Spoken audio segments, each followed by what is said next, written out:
अस्सलाम वालेकुम। कैसे हैं आप सब? यकीनन सब ठीक होंगे, फिट-फाट होंगे, हँस रहे होंगे, मुस्कुरा रहे होंगे और रमज़ेश के एपिसोड का इंतज़ार कर रहे होंगे। तो आज के एपिसोड की तरफ बढ़ने से पहले सबसे रिक्वेस्ट करूँगी, वीडियो को लाइक करना मत भूलिएगा, चैनल को सब्सक्राइब करना मत भूलिएगा। और जो लोग वॉइस ओवर सुनते हैं उन सबसे एक बात ज़रूर कहूँगी कि अगर आप कोई भी नावल शुरू करते हैं, चाहे वो जितना भी लेंथी हो, इस तरह बहुत सारे ऐसे नावल गुजरे हैं। पीर कामिल, ठीक है, उन जैसा तो कोई भी नहीं लिख सकता उन जैसे राइटर का। वो तो बहुत अच्छा नावल था। और बहुत सारे ऐसे नावल थे जो बहुत लेंथी होते हैं, तो लोग उनके साथ साथ रहते हैं, जुड़े रहते हैं और इंतज़ार करते हैं। अपना रिव्यू देने का मतलब ये नहीं होता कि आप उन पे अपना ये चीज़ ठोंस दें कि हाँ, राइटर आगे से यही करेगी। आपको क्या पता अगली एपिसोड में नावल पलट जाए। और मुझे पता है ये नावल कितना रह गया, कितना नहीं रह गया। रिव्यू दें बट लेकिन लिमिट में रहकर अपना रिव्यू दें। इसका मतलब ये नहीं कि आप ज़ाती तौर पे मुझे ट्रोल करें, मेरे लिखे पर सवाल उठाएं। अगर आप लोगों को शहराम बहारे को नहीं पढ़ना, आप मत पढ़ें। अगर आपको दूसरे हीरोज़ की तरफ पढ़ना है तो उनको पढ़ें। मेरे टाइटल पे उनका नाम लिखा होता है। और दूसरी बात एक छोटा सा टारगेट दिया जाता है कि नॉट बहुत ज़्यादा वो होता है, लेकिन वो भी आप लोग पूरा नहीं करते। और रमज़ेश, तहरीन और आसिफ, इसमें मैंने शहराम तेज़ तेज़ कदमों की तरफ जनरल वार्ड की तरफ बढ़ा। डॉक्टर फुरकान, आपको भी इस वक्त हॉस्पिटल से फायर किया जाता है। अकाउंट्स डिपार्टमेंट से अपना हिसाब किताब क्लियर कर लें। रमज़ेश, तहरीन और आसिफ, किस्त 119 पार्ट 1। शहराम तेज़ तेज़ कदमों की तरफ जनरल वार्ड की तरफ बढ़ा। डॉक्टर फुरकान, आपको भी इसी वक्त हॉस्पिटल से फायर किया जाता है। अकाउंट्स डिपार्टमेंट से अपना हिसाब किताब क्लियर कर लें।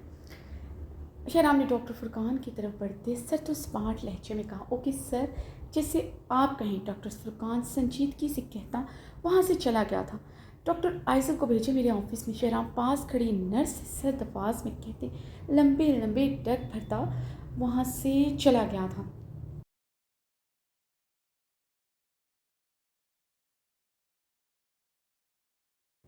शहनाम अपनी आस्तीन कहनियों तक फोल्ड के अपने ऑफिस में तैशो अलम में चक्कर लगा रहा था। टेबल पर पड़ा लैपटॉप उठाकर उसने झंझलाते हुए ज़मीन पर दे मारा था।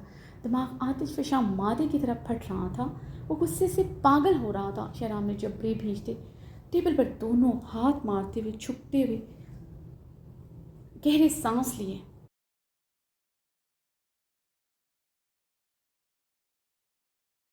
आइज़ल दरवाज़ा नॉक करते अंदर दाखिल हुई। शहराम खान की पोजीशन में कोई फ़र्क नहीं आया था।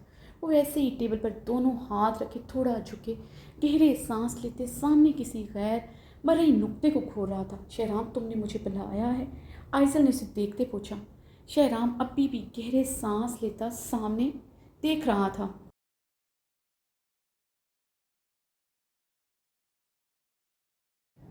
Shahram, is it okay? Aizal ने उसके करीब जाते उसकी कलाई को छूते पूछा। शहराम ने अपनी कलाई पर आइज़ल का ठहरा हाल लब नीचे देखते आहिस्ती से उसके हिसार से छुड़वाया। क्या हुआ है? आइज़ल ने शहराम की सुर्ख आंखों में देखते पूछा।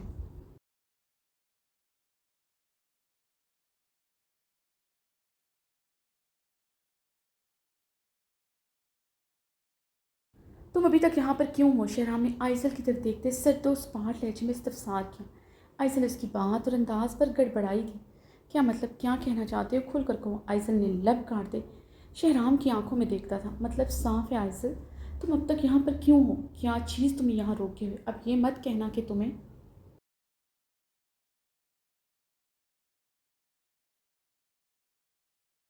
इन पहाड़ों और यहाँ के रहने वालों से बहुत मोहब्बत है। तुम इन्हें छोड़कर नहीं जाना चाहती। शहराम ने आइज़ल की आंखों में देखते सर बर्फीले लहजे में कहा।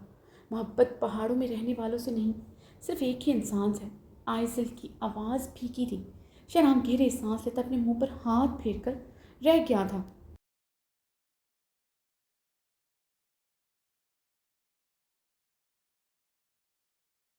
लेकिन इस पहाड़ में रहने वाले इंसान को आपसे मोहब्बत नहीं है, हमदर्दी थी, अब वो भी ख़त्म हो चुकी है। शहनाम सर फीले लहजे में बोलते उससे 2 कदम दूर हुआ था।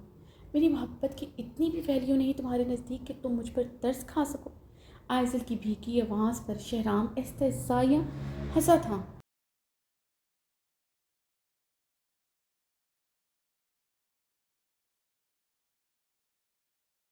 तुम पर तरस खाना मुझसे मेरा बहुत कुछ छीन चुका है। आइज़ल, तुम्हें समझ क्यों नहीं आता? किस तरह बताऊँ तुम्हें, मैं तुमसे कभी मोहब्बत नहीं कर सकता।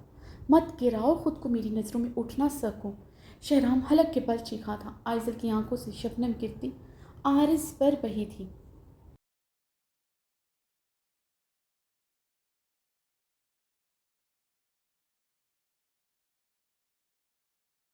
मैं ऐसा नहीं चाहती थी तुम्हें कभी मेरी वजह से कोई परेशानी हो। मैंने तुम्हें इमोशनली एक्सप्लॉइट किया था, वजह सिर्फ तुम्हें पाना था, बहारे से बदला लेना नहीं था। जानता हूँ, हर बात जानता हूँ। उस रात तुम्हारा गर्दन पर छुरी रख के खड़े होना मुझे इमोशनली एक्सप्लॉइट करना था। तुम्हारा मकसद मुझे पाना था, मगर मैंने उस रात तुम पर तरस खाया था। तुम भी ये बात जानती हो। शहराम भड़का था। आइज़ल उसकी बात पर कुछ पल खामोश हुई थी। कमरे में गहरी खामोशी छाई थी। आइज़ल, समझने की कोशिश करो। मेरे लिए तुम वो लड़की थी जिसे मेरी बीवी ने सबके सामने बेइज्जत किया, जिसने अपना बाप खोया, जिसकी कुछ देर पहले इज्जत लुटते लुटते बची थी। मेरे लिए तो एक कमज़ोर लड़की थी। उस रात सिर्फ मैं तुम्हारे लिए मेरे दिल में तरस ही तरस था।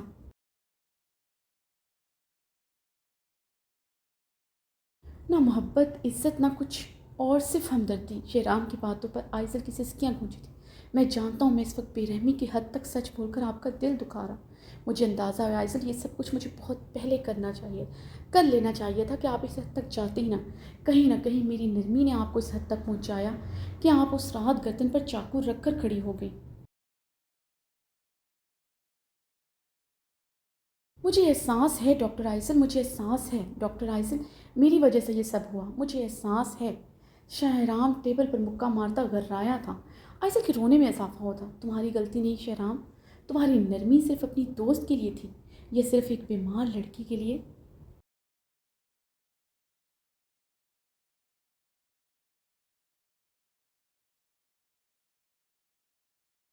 जिसके पास उसका कोई नहीं था। गलती मेरी है शहराम, मेरी खुद गर्ज मोहब्बत ने मुझसे ये सब करवाया। जब तुम उस रात मुझसे निकाह नहीं करने आए, चाहती तो मौत को गले लगा सकती थी, मगर मुझे एहसास हो गया था तुम्हें मेरी मौत से कोई फ़र्क नहीं पड़ेगा। अगर पड़ता तो तुम ज़रूर आते। मुझे एहसास हो गया था तुम बहारे से बहुत मोहब्बत करते हो।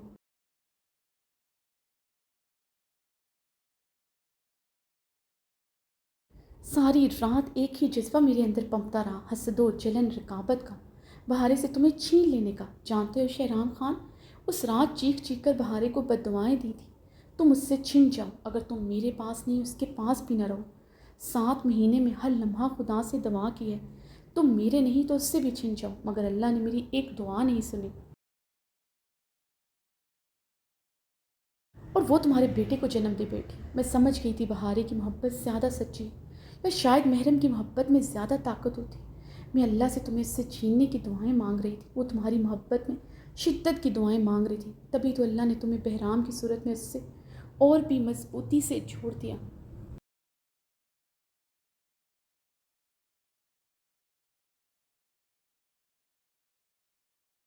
आइज़ल हिचकियों से रोते हुए शहराम रुख पलटे, मुट्ठियां दबोचे हुए था। उस दिन तुम्हें आईसीयू के बाहर रोते हुए देखा, उस दिन तड़प उठी थी मैं। बहारे से फिर से जलन हुई, मेरा दिल उसकी मौत की बददुआएं कर रहा था। मगर मेरा खुदा जानता है, इस वक्त मेरे लब उसकी ज़िंदगी मांग रहे थे। मेरे लब उसकी ज़िंदगी मांग रहे।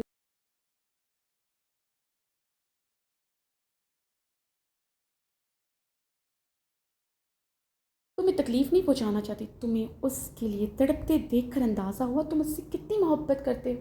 तुम किसी औरत के लिए रो भी सकते हो, ये मुझे अंदाज़ा ना था। जितने घंटे वो अंदर मौत से लड़ती रही, उतने घंटे तुम्हारे आंसू बहते रहे। मुझे अंदाज़ा हुआ बहारे सारी दुनिया की औरतों से ज़्यादा खुशकिस्मत है जिस औरत के लिए शहराम खान रोए।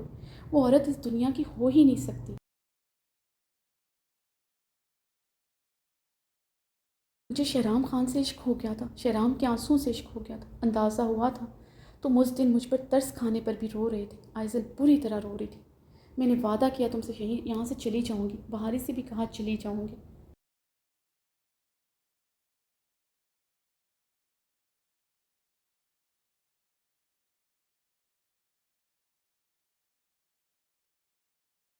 तुम्हारे मामले में ये दिल खुद गर्ज फिर से हो गया था। मेरा दिल फट रहा था, तुम्हें देखे बगैर कैसे रहूँगी। मैं जानती हूँ मुझ जैसी लड़कियों को बहुत कुछ कहा जाता है जो शादीशुदा मर्द से मोहब्बत करती, मगर जब मोहब्बत हो जाए तो फिर क्या किया जा सकता। मैं खुद गर्ज भी हूँ, कमज़ोर भी हूँ, शायद तुम कह सकते हो मुझे में इज़्ज़त नफ्स भी नहीं, मगर क्या करूँ मुझे समझ नहीं आता। मेरी तरफ पढ़ने वाले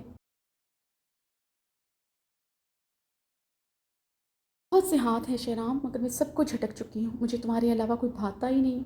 आइज़ल ने हिचकियों से कहा, मुझे बस इतना बता दे आइज़ल, आप चाहती क्या हैं? आपके ये इज़हार बारहा बार सुन चुका हूँ, समझ क्यों नहीं आता आपको? मैं अपनी बीवी से बहुत मोहब्बत करता हूँ, इतना कि आप सोच नहीं सकते। अब तो वो मेरी बेटी की माँ है, मैं उसे खोने का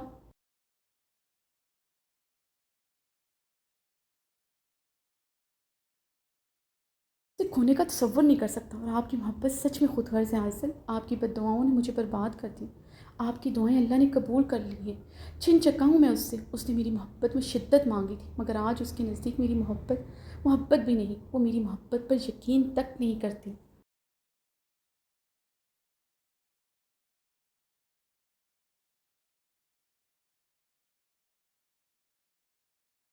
इतना नहीं मानती, ना उसके नज़दीक मेरी मोहब्बत की वैल्यू सिफ़र है। बचपन का इश्क है मेरा, इतनी मोहब्बत उससे की है जितनी खुद से नहीं की, मगर आज उसके नज़दीक मैं सिर्फ बेवफा हूँ। सिर्फ बेवफा समझती है और सारी उम्र समझेगी, सारी उम्र मुझ पर एतबार नहीं करेगी। वो इनसिक्योर रहेगी सारी उम्र मुझे लेकर। 7 महीने पहले उसकी इनसिक्योरिटी मुझे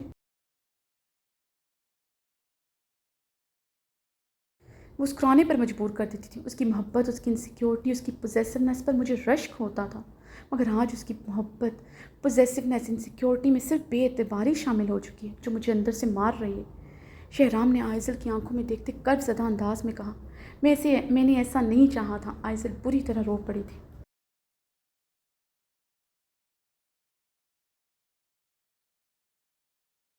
आपने क्या चाहा था क्या नहीं, मगर मैं रिक्वेस्ट करूँगा यहाँ से चले जाएँ। मैं कभी आपको अपना नहीं सकता, चली जाएँ यहाँ से। इससे पहले मेरे दिल में आपके लिए जो बची कुछ इज़्ज़त बची है, वो भी ख़त्म हो जाए। अपनी तरफ बढ़ने वाले किसी एक हाथ को थाम लें डॉक्टर आइज़ल। मोहब्बत करने से ज़्यादा चाहे जाने का एहसास ज़्यादा खूबसूरत होता है। ये मुझे इन 7 महीनों में पता चला है।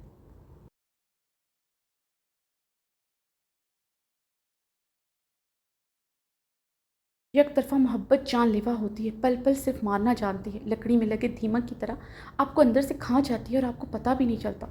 शहराम सर्द अंदाज में कहता वहाँ से चला गया था। अब्रिश ग्लास वाल के पास खड़ी सरसब्ज पहाड़ों को देख रही थी, जहाँ रात का अंधेरा ख़त्म होने को आया था, मगर गहरी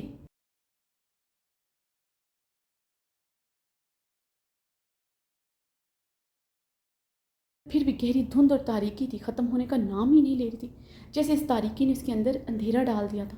वो रात से ज़रान की लाई हुई नाइटी में मलबूस थी। सुबह की सफ़ेदी निकल आई थी, मगर वो नहीं आया था। कितने फ़ोन किए, मगर ज़रान का नंबर मुसलसल ऑफ आ रहा था। अब्रिश ने अपने हाथ में पकड़े फ़ोन से ज़रान का नंबर फिर से मिलाया, जो कि ऑफ आ रहा था। अब्रिश भीगी आंखों से ग्लास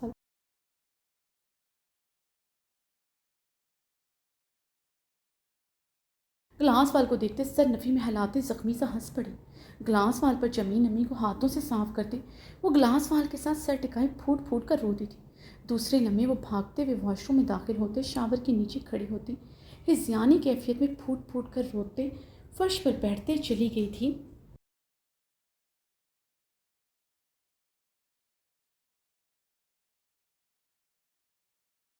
नहीं माफ़ करूँगी तुम्हें, याद रखना मिस्टर खानज़ादा, तुमने मेरी जगह किसी दूसरी औरत को देना तो दूर की बात, अगर सोचा भी तुम्हें जान से मार डालूँगी। देखना मैं तुम्हें अपनी हाथों से बेरहम मौत दूँगी। तुम मर्द हमेशा औरत को उसकी बेवफाई पर मौत देते हैं, इस बार एक औरत मर्द को बेरहम मौत देगी। अब्रिश हिज़यानी रोते हुए चीखी थी।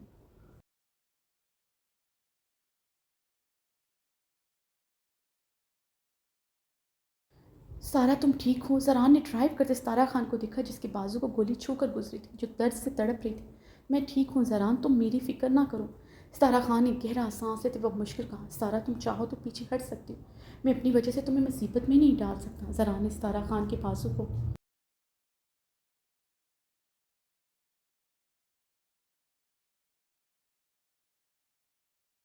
देखकर लब भींचे थे, जो खून से सुर्ख हो रहा था। नहीं ज़रान, ये लड़ाई तुम्हारी नहीं मेरी है। मैं कैसे भूल जाऊँ अपनी बहन की लुटी पुटी लाश? कैसे भूल सकती हूँ अपने मोरे और बाबा जान की मौत? कैसे भूल सकती हूँ ज़हेब खान को, जो आज भी मेरी रग रग में बसता है? कैसे भूल सकती हूँ उसकी बेवफाई? वो सिर्फ मुझे इसलिए छोड़ गया क्योंकि मेरी बहन की इज्जत चली गई थी।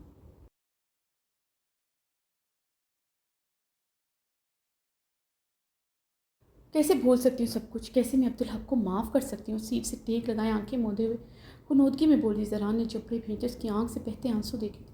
आज की रात अब्दुल हक तुम्हारी आखिरी होगी। आज मेरे बंगले में तुम्हारे तमाम करतूत पूरी दुनिया के सामने आ जाएंगे और फिर तुम होगे सलाखों के पीछे जरान हलक के पल चीखा था।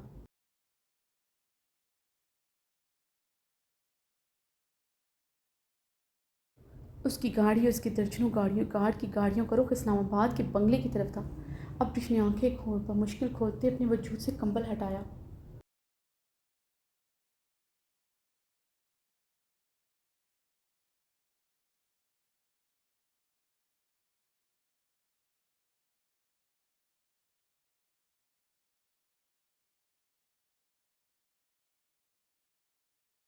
आंखें सुर्ख और मुतौन थीं, रंगत में सुर्खियां घुली थीं, पूरा वजूद तांबे की मानंद तप रहा था। बार बार शावर लेने की वजह से बुखार हो चुका था।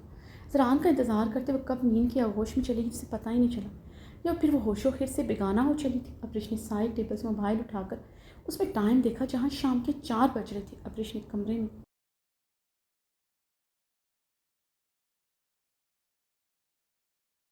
नज़रें दौड़ाई और रात से अभी तक नहीं आया था। ब्रिश ने जरान का नंबर डायल किया, जो अभी तक ऑफ आ रहा था। ब्रिश ने गहरे सांस लेते मोबाइल से क्रॉल किया। जरान की मीटिंग और उसकी पार्टी के हवाले से न्यूज़ तलाश कर रही थी। एकदम उसके हाथ रुके थे। एक न्यूज़ पर उसकी नज़रें ठहरी थी। उसके हाथों की कपकपाहट बढ़ी थी।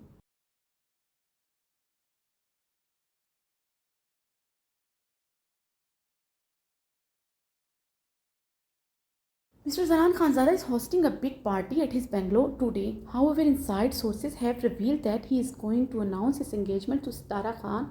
This news is circulating on social media.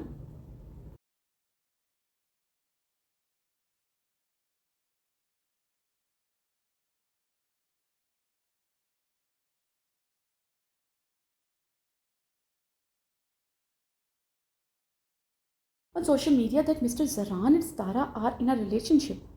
Mister Zaran Khanzada अपने बंगले में आज एक बहुत बड़ी पार्टी दे रहे हैं, मगर अंदर के रिसोर्सेज से खबर मिली है कि वो आज सितारा खान के साथ अपनी मंगनी का ऐलान करने वाला है। सोशल मीडिया पे ये न्यूज़ गर्दिश कर रही है कि मिस्टर ज़रान और सितारा रिलेशनशिप में हैं।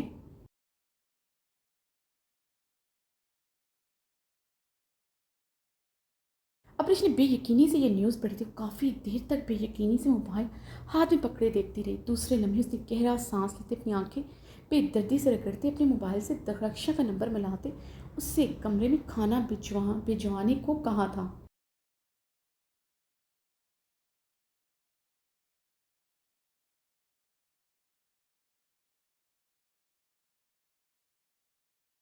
अब्रिश मैरून कलर के खूबसूरत सी ड्रेस में मलबूस थी, जो रात को इस ज़रान ने उसे दिलवाया था। अपने लंबे सिल्की बालों को ब्रश करते उसने एक साइड से पिंस लगाकर बाकी के बाल खुले छोड़े थे। चेहरे पर हल्का सा फाउंडेशन लगाकर उसने अपनी आंखों में न्यूड कलर की पेंसिल से हल्की सी लकीर खींची थी। होठों पर मैरून कलर की लिपस्टिक लगाई थी।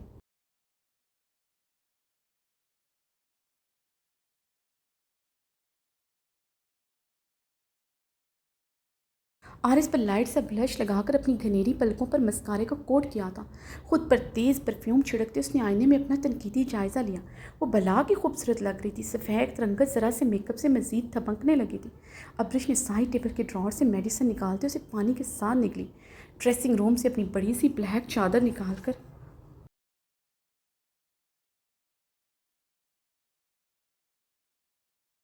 उसने अच्छी तरह खुद पर ओढ़ते अच्छी तरह अपना चेहरा ढांपा। अपना मोबाइल अपने छोटे से बैग में डालते हुए कमरे से निकलते तेज़ तेज़ सीढ़ियाँ उतरते नीचे लाउंज में आई, जहाँ जहले, अनाया, मीना खानम, रजीना खानम, आबिर बैठे थे। वो नीचे उतरते सबको इग्नोर करते दाखिली दरवाजे की तरफ बढ़ी।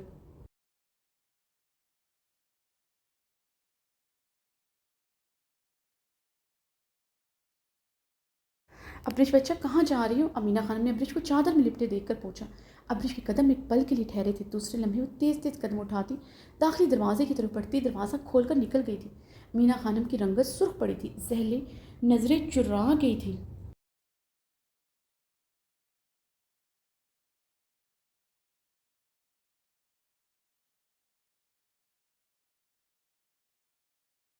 भाभी आजकल का बहुओं को बच्चा बच्चा नहीं बोलती। उन सबका दिमाग इनका मर्द लोग ने ख़राब करके रखा है।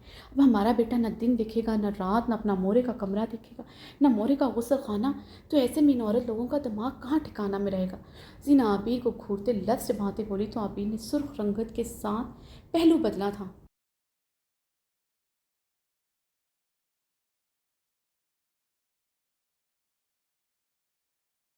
तुम तो चुप रहो, हमारा दिल घबरा रहा है, ये अब्रिश आखिर कहाँ गया है? अमीना खान ने परेशानी से तीलियां मस ली थी। भाभी यही तो बात है, कैसा किसी को बताए बगैर हवेली से निकल गया? इसका इतना हिम्मत कैसा हो कि वह ज़रान का गैर मौजूदगी में हवेली से निकल गया? अब सारी सारी रात हमारा बेटा लोग इनको जगा कर इनका बदन पर निशान डालेगा तो ये अकड़ेगा ही। हमारा ज़माना में ऐसा कहाँ होता, हमारा तुम्हारा बदन पर कभी कोई निशान किसी को नज़र आया? अल्लाह अल्लाह, हम जिंदा ज़मीन में ना समा जाए अगर ऐसा हो जाता। मगर आजकल का ख़ास तौर पर हमारा हवेली का औरत इतना बेशरम है कि कोई शर्म लिहाज नहीं। मीना खानम आबिर की तरफ देखते तंजिया बोली तो आबिर गुस्से से सोफ़े से उठती, तेज़ तेज़ कदमों से अपने कमरे की तरफ बढ़ी थी। मीना, एक तो तुम्हारा बातें हमारा कानों से भी धुआं निकाल देता है। पता नहीं आजकल का लड़की लोग बेशरम, या तुम इस उम्र में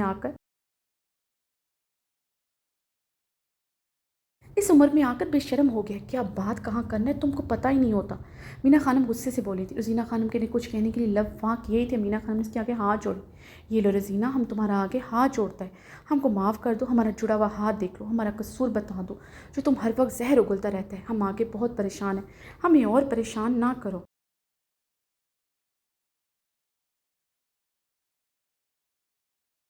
अमीना खानम ने हाथ जोड़े कहा तो रजीना खानम लब भींचे खामोश हुई थी। जहले यहाँ बैठा क्या कर रहा है? जाओ देखो कहाँ जा रहा है तुम्हारा बेटी। जरान को तुम जानता है अच्छी अच्छी तरह, इस बार वो तुम्हारा बेटी को छोड़ेगा नहीं। इसने कुछ भी ऐसा वैसा किया, जाओ देखो इसको अब क्या हुआ है। अमीना खानम ने अपनी पेशानी मसलते कहा जहाँ शदीद दर्द उठा था।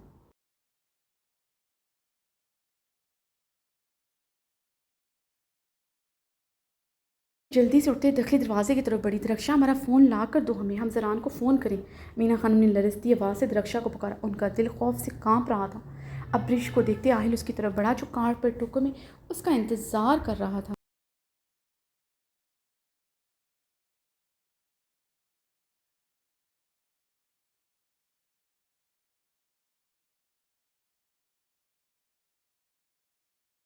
खैरियत अब्रिश, क्या हुआ? मुझे यहाँ रुकने को क्यों कहा? आहिल उसे चादर में लिपटे देखकर परेशानी से बोला। तुमने कहा था तुम आज इस्लामाबाद जाओगे। अब्रिश के सवाल पर आहिल ने इस बात में सर हिलाया। मुझे भी साथ ले चलो। अब्रिश की बात पर आहिल ने हैरानगी से उसे देखा। मुझे भी साथ ले चलो। अब्रिश की बात पर आहिल ने हैरानगी से उसे देखा।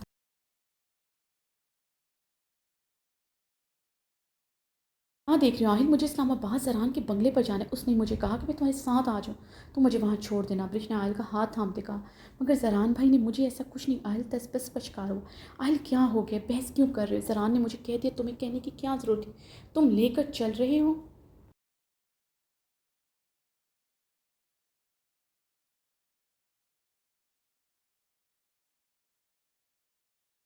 या मैं खुद चली जाऊँ? अब्रिश एकदम भड़की थी। ले चलता हूँ, मैं तो वैसे ही पूछना था। आहिल अब्रिश के भड़कने पर नरमी से बोला। कैसे जाओगे? अब्रिश ने आहिल से पूछा। टैक्सी बुक करवाई है। आहिल ने अपनी स्टिक पर हाथ का दबाव डालते फ़ोन कान से लगाए कहा।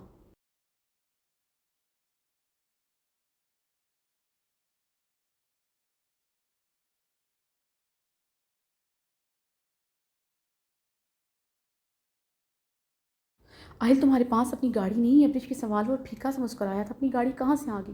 इस्लामाबाद वाला घर बेचकर अमेरिका गए थे, याद है ना तुम्हें? तुम्हारे कहने पे तो सारी जायदाद दाची को वापस कर दी थी। और वैसे भी गाड़ी होती मैं कौन सा छिला पाता? आहिल ने मबहम सा मुस्कुराते हुए कहा। अब्रिश उसकी बात पर जख्मी सा मुस्कुराई थी।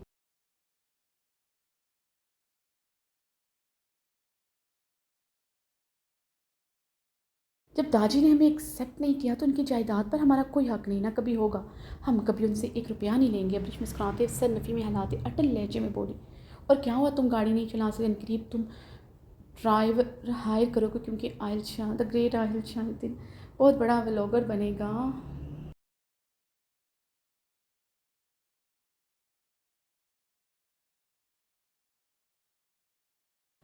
Hello, I am the great vlogger, the biggest king of YouTube. Thank you for making me such a big vlogger. How can I thank you? Abrish Aahil के अंदाज में बोली तो आहिल हंस पड़ा था।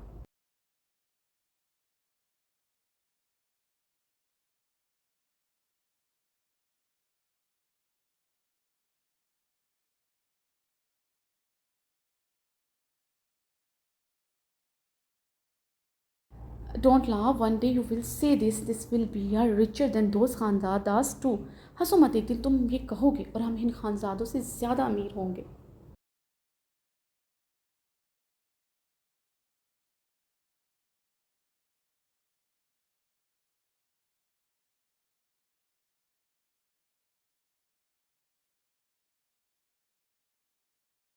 अब्रिश अमेरिकन इंग्लिश में अनगश हाथ उठाए संजीदगी से बोली तो आहिल उसके अंदाज पर हंसते हुए सर नफ़ी में हिला गया था।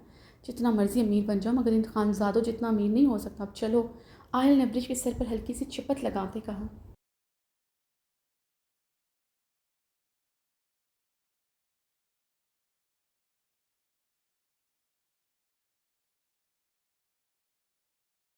अब्रिश उसकी कलाई थामते गेट की तरफ बढ़ी। गुल खान अब्रिश और राहिल को देखकर गेट खोल चुका था। अब्रिश सहले ने कारपेट में आते अब्रिश को पुकारा था, चलो जल्दी। अब्रिश सहले की पुकार नज़रअंदाज करते आहिल का हाथ थामे गेट अबोर कर गई थी।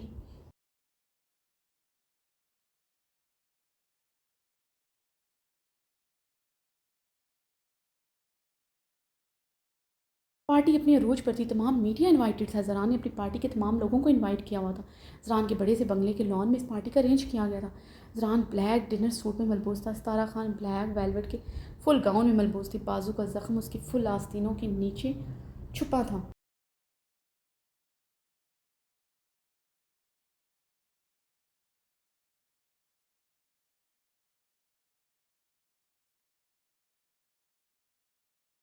ज़हरान अब्दुल हक को पार्टी में आता देखकर जल्दी से उसकी तरफ बढ़ा, उससे मुस्कुराते हुए हाथ मिलाया।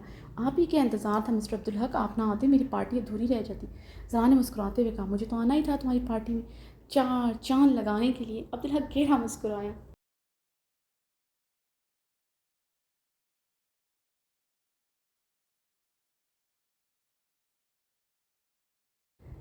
चार चांद तो वाकई में लगेंगे, आज की पार्टी दुनिया याद रखेगी। ज़रान भी जवाब गहरा मुस्कुराया था। तुम फिक्र ना करो ज़रान खान ज़्यादा, आज की पार्टी न सिर्फ दुनिया बल्कि तुम भी याद रखोगे। अब्दुल हक ने लब फैलाते ज़रान का कंधा थपथपाया।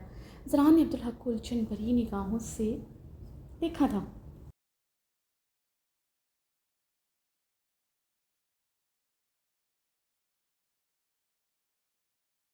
आज की पार्टी का मकसद समझ नहीं आया, क्या तुम और सितारा खान एक होने वाले हो? अब्दुल हक ने मुस्कुराते हुए पूछा। आप भी मीडिया की अफवाहों पर यकीन रखते हैं? ऐसा कुछ नहीं, ये पार्टी तो ऐसे ही रखी। इतने दिन हो गए थे आपको देखा नहीं था, सोचा इस बहाने मिल बैठेंगे। फ़रहान की बात पर अब्दुल हक ने कहका लगाया था।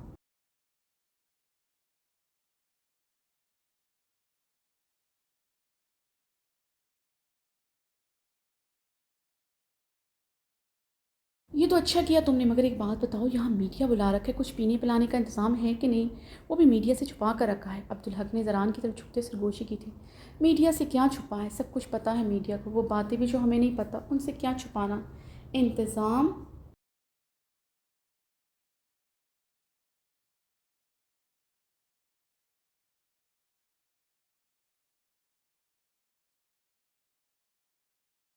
मगर यहाँ नहीं, अंदर है। ज़रान ने अपनी नागवारी छुपाते कहा। वेल जेंटलमैन, ये अच्छा किया। अब्दुल हक ज़रान का कंधा थपथपाते बाकी पार्टी मेंबर की तरफ बढ़ गया था। ज़रान ने अपने लब भींचे खुद पर काबू पाया था। अब्दुल हक ने अपने फ़ोन से नंबर मिलाए, कान से लगाया।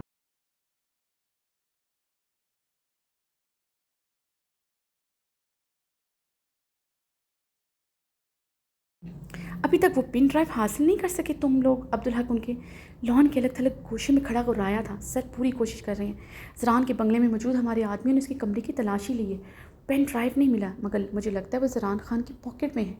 बहुत मुश्किल है सर, उनकी पॉकेट से निकालना। वो इंतहाई होशियार बंदा है, हर चीज़ उसकी नज़र में है।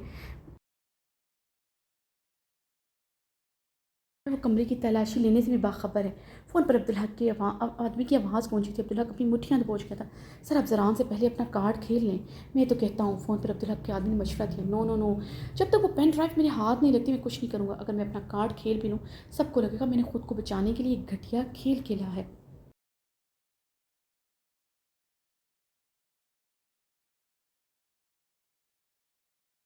सब बिना किसी की नज़रों में आए खेल लिए, मगर पहले मुझे वो पेन ड्राइव मिल जाए। अब्दुल हक संजीदगी से बोला। सर मैं ये झूठ नहीं बोलूँगा, यह नामुमकिन है। ज़रान और सारा खान पर हमला करने के बावजूद हम वो पेन ड्राइव हासिल नहीं करें, आज तो नामुमकिन है।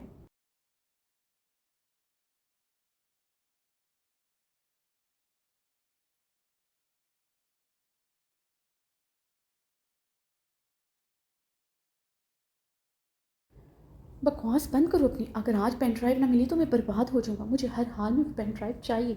मुझे पूरा यकीन है वो मुझे आज ज़रूर एक्सपोज करेगा और ये मैं होने नहीं दूँगा। और कुछ भी करो, ज़रहान की जेब से पेन ड्राइव निकालो। अब्दुल हक सर्द आवाज़ में दहाड़ते हुए फ़ोन बंद किया। अपने इश्तिहाल पर काबू पाते हुए पार्टी में आए हुए लोगों की तरफ बढ़ा।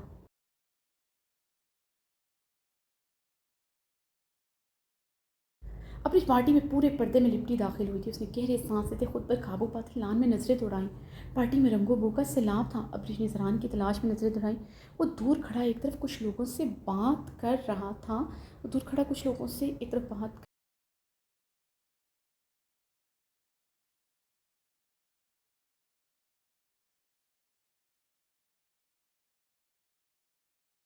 अब्रिश ने अपनी भीगी आंखें तारा खान की तलाश में नजर दौड़ाई, जिससे बतौर ख़ास मिलने आई थी। वो इसे एक कोने में दो तीन औरतों से बात करते नजर आई। अब्रिश के कदम तारा खान की तरफ बढ़े थे। पार्टी में आए कुछ लोगों ने उसे सर से पैर तक चादर में लिपटे देखकर उसे अजीब निगाहों से देखा था। अब्रिश सबकी परवाह किए बगैर तारा खान की तरफ बढ़े।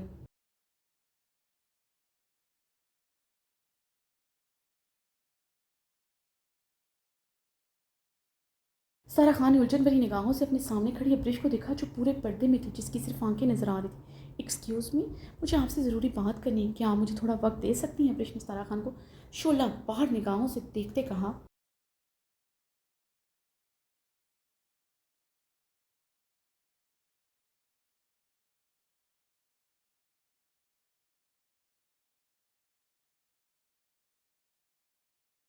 मैं आपसे बाद में बात कर। सितारा खान ने अब्रिश को देखते अपने सामने खड़े दो औरतों से माजरत की थी। यहाँ नहीं, वहाँ कोने पर चलो।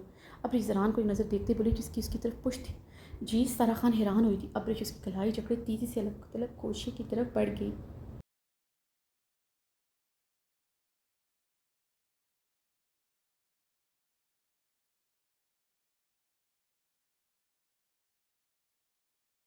और मुझसे क्या काम? सारा खान ने अब्रिश को देखते पूछा, जैसे शोला बाहर निगाहों से गोरी थी।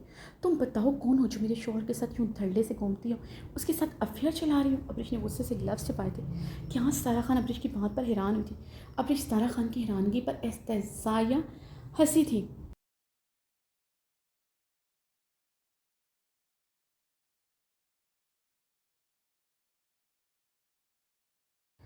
कुर्बान जाऊँ तुम्हारी मासूमियत, वह जिस मर्द के साथ अफेयर चला रही है उसके बारे में पता नहीं वो शादीशुदा है या तुम जैसी औरतों को अट्रैक्ट शादीशुदा मर्द करते हैं। अब्रिश इस्तेज़ाया अंदाज में बोली, shut up, stay in your limits and stop your nonsense.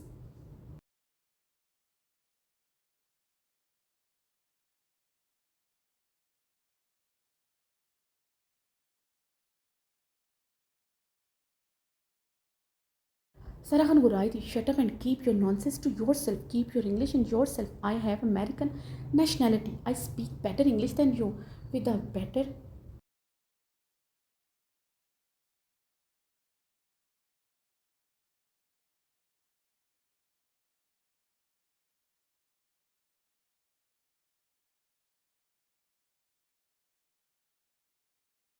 better accent and an English woman like you are called a bloody। अपनी बकवास बंद करो, अपनी इंग्लिश अपने पास रखो। अमेरिका की नेशनलिटी है मेरे पास, तुमसे अच्छे एसेंट में इंग्लिश बोल सकती हूँ। इंग्लिश में तुम जैसी औरतों को अ, अपने जवाबन अमेरिकन एसेंट के साथ बोलते हुए राय थी।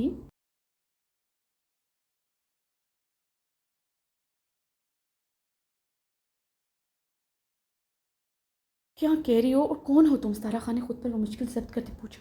मैं मिसिस ज़रहान खानज़ादा हूँ। ज़रहान खानज़ादा शौहर है मेरा, यानी मेरी मलकियत सिर्फ मेरा। अब्रिश ने कहते अपना निकाब उतारा था। सारा खान ने परेशानी से माथा सिलाते ज़रहान की तलाश में नज़रें दौड़ाईं।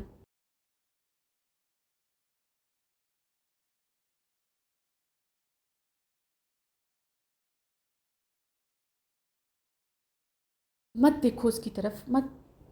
तुम्हें मेरे शौहर को देखने का भी हक नहीं। तुम उसे पाने के ख्वाब देख रही हो? देखो मेरी तरफ, तुमसे कहीं ज़्यादा खूबसूरत हूँ, अमेरिका से आई हूँ, उसके ख़ानदान की हूँ। सबसे बढ़कर उसने मोहब्बत की शादी की है मुझसे। मर्द को आदत होती है इधर उधर मुंह मारने की। घर की औरत से ज़्यादा उसे बाहर की औरत ज़्यादा अट्रैक्ट करती है। वो तुमसे कभी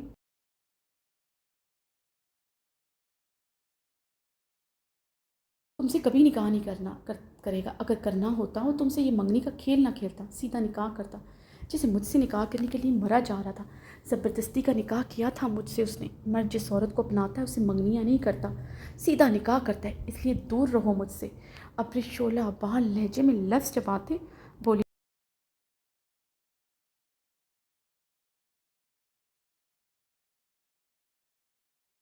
अगर वो तुमसे मोहब्बत करता है और तुम उसके निकाह में हो, तुम यहाँ मुझे अपनी अहमियत क्यों बताने आई हो? उसने तुमसे निकाह किया है, यकीनन उसके नज़दीक तुम्हारी बहुत अहमियत होगी। फिर भी मुझ जैसी औरत से इतनी इनसिक्योरिटीज़ क्यों? अपनी तरफ देखो।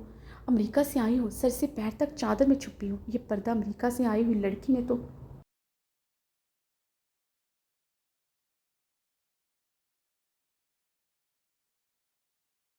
अमेरिका से आई लड़की ने तो किया नहीं। यकीनन पर्दा ज़रान खानज़ादा ने अपनी औरत को करवाया है, क्योंकि वो नहीं चाहता तुम पर किसी की नज़र पड़े। और मेरी तरफ देखो, मैं किस हुलिये में हूँ।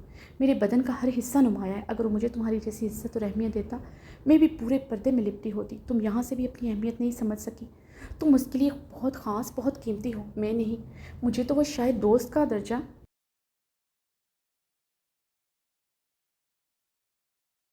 दर्जा भी नहीं देता। सतारा खान ने तांसे से सर हिलाते अपने संजय से कहा, तो फिर क्या कर रही हो यहाँ? क्यों थी अमेरिका में मेरे शौहर के साथ? क्यों तुम्हारे और मेरे शौहर के बारे में मीडिया में खबरें बन रही?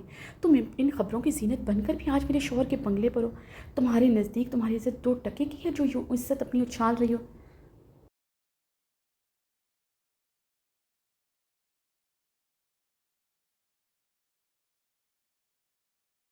या फिर मेरे शौहर की जवानी, उसका नाम, उसका बैंक दौलत इतना भाग गया है, बैंक बैलेंस इतना भाग गया है कि तुम अपना औरत होना भूल गई हो। अपनी बकवास बंद करो। सतारा खान गुस्से से चिल्लाई थी, अपनी बकवास तुम बंद करो, वरना तुम्हारा वो हाल करूँगी, याद करोगी तुम। अब्रिश भी जवाबन चिल्लाई थी। अब्रिश, जरान की भारी बेयकीन आवाज़ पर अब्रिश की सांसें हलक में घुटी थी, रंगत फक हुई थी। अब्रिश ने गहरा सांस लेते पीछे मुड़कर देखा। जरान की आंखें अब्रिश को देखते सुर्ख और बेयकीन थी। एकदम कैमरे के फ्लैश अब्रिश पर चमके थे। जरान जल्दी से आगे बढ़ता उसे अपने सीने के साथ लगा गया था।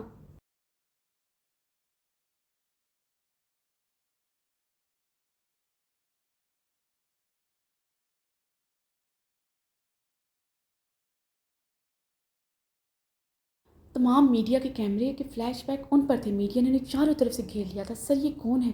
अभी भी उन्होंने सतारा खान से कहा यह आपकी बीवी हैं, मगर आपने खुद को सिंगल कहा था। अगर यह आपकी बीवी हैं तो सतारा खान से आपका क्या रिश्ता? आप इनके साथ अजमंगनी करने वाले थे। मीडिया के ताबड़तोड़ सवालात गूंज रहे थे।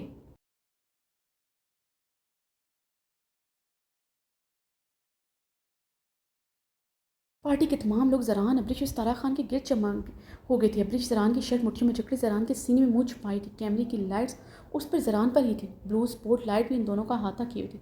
अब्दुल हक अपनी पैंट की पॉकेट में हाथ डालता गहरा मुस्कुरा रहा था। एक दो रिपोर्टर्स को जोमानी इशारा भी किया था। वो इस बात में सर हिलाते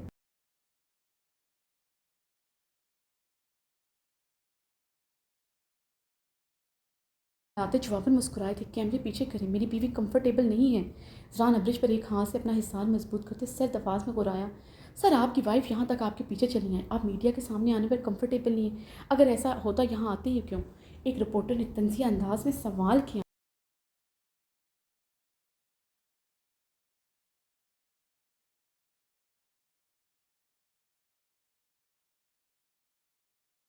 shut up, don't be personal. Zaran गुस्से से फंकारा था। सर, पर्सनल नहीं हो रहे। आपकी बीवी जो कुछ आपके मतलब सतारा खान से कह रही थी, जो सब कुछ हमारे कैमरों में रिकॉर्ड हो चुका है। वो आपका 2 नंबर आदमी बुला रही थी, जो बाहर मुंह मारता फिरता है। आप बताएं सर, आपके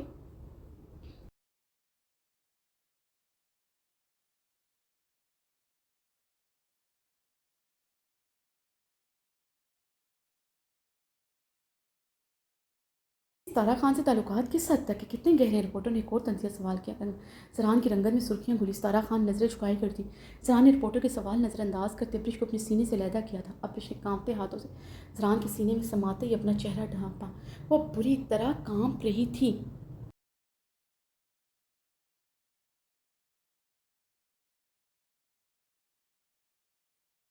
अब्रिश की कपकपाहट महसूस करते ज़रान ने उसे अपने बाजू के हल्के में लिया।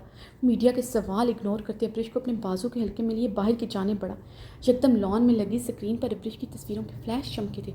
ज़रान के भारी कदम ठहरे थे। उसने सामने लगे स्क्रीन की तरफ देखा, जहाँ वो तस्वीरें दिखाई जा रही थीं।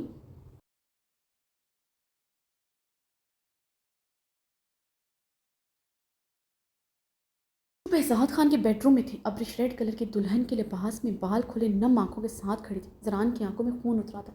अब्रिश भी फटी फटी आंखों से ये देख रही थी। मीडिया के कैमरे अब सामने लगे बड़ी सी स्क्रीन पर थे। ज़रान गहरे सांस लेते खून उतरी आंखों सब देख रहा था। अब्रिश लरजते वजूद के साथ उसकी शर्ट मुट्ठियों में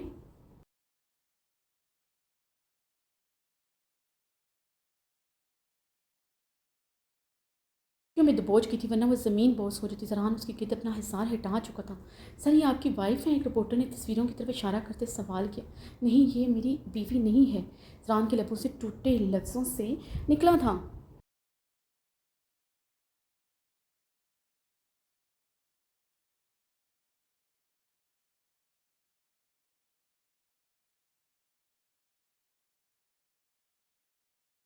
अब्रिश ने रोते हुए ज़रान को देखा जो गहरे सांस लेता सुर्ख आंखों से गैर मरी नुक्ते को घूरा था। सर अगर आपकी बीवी नहीं तो जो आपके पहलू में खड़ी ये कौन है? रिपोर्टर ने अब्दुल हक की तरफ तो एक सवाल किया। ये मेरी बीवी है मगर वो मेरी बीवी नहीं है। ज़रान हलक के बल चीखा था। दूसरे लम्हे वो अब्रिश के हिसार से अपनी शर्ट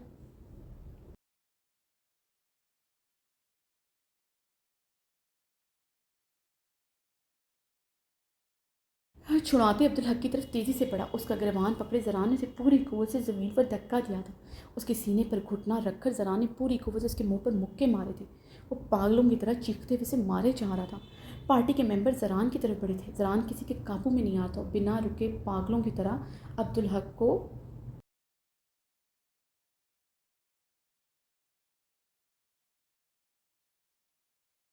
मारे जा रहा था। अब्दुल हक के गार्ड जो बाहर खड़े थे इत्तला मिलने पर पार्टी में तेज़ी से दाखिल होते ज़रान की तरफ बढ़े। उसे कंधों से जकड़कर पीछे करने की कोशिश की। मैं तुम्हें जान से मार डालूंगा। ज़रान हलक के बल चीखती उसकी जबड़ों पर मुक्के मारे जा रहा था। अब्रिश लरजते हुए दूर खड़ी रो रही थी।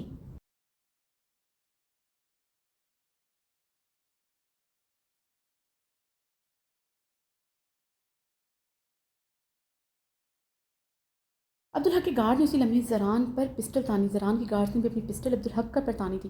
पूरा मीडिया उस वक्त मौजूद था। कैमरों के फ्लैश पर अभी भी चमक रहे थे। ज़रान ने गहरे सांस लेते खुद पर काबू पाया।